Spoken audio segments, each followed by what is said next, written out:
भरल मिठाइया पिए के ठंडा पानी तोरा के खिलैबो छौड़े। रस भरल मिठाइया पिए के ठंडा पानी ठंडा होई जैतौ गरम जवानी पीले फ्रिज के पानी ठंडा होई जैतौ गरम जवानी पीले बर्फ के पानी तोरा के खिलैबो छौड़ी। रस भरल मिठाइया पिए के ठंडा पानी तोरा के खिलैबो छौड़ी।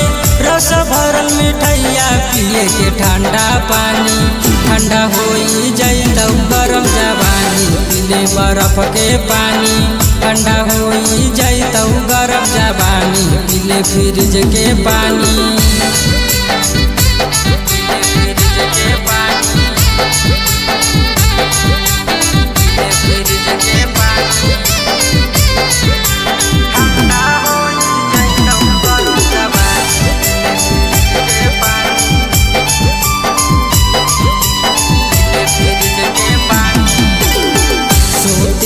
से जदे लभ वाला डोज देबौ तोरा जवानी के मजा छौड़ी रोज रोज लेबौ।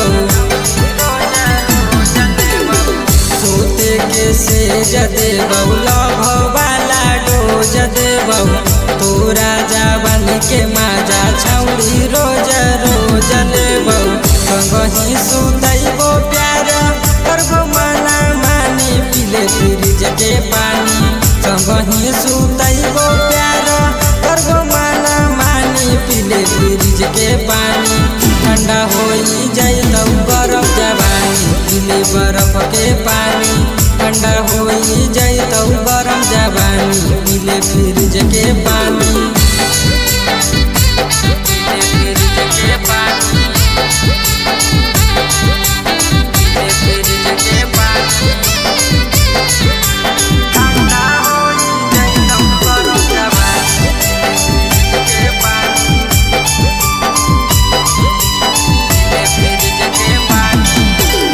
संगहि बैठैबो या पाछे घुरैबो तोरा पटना रांची कुंदन राज सतीश कहौ छौड़ी बात साची साची।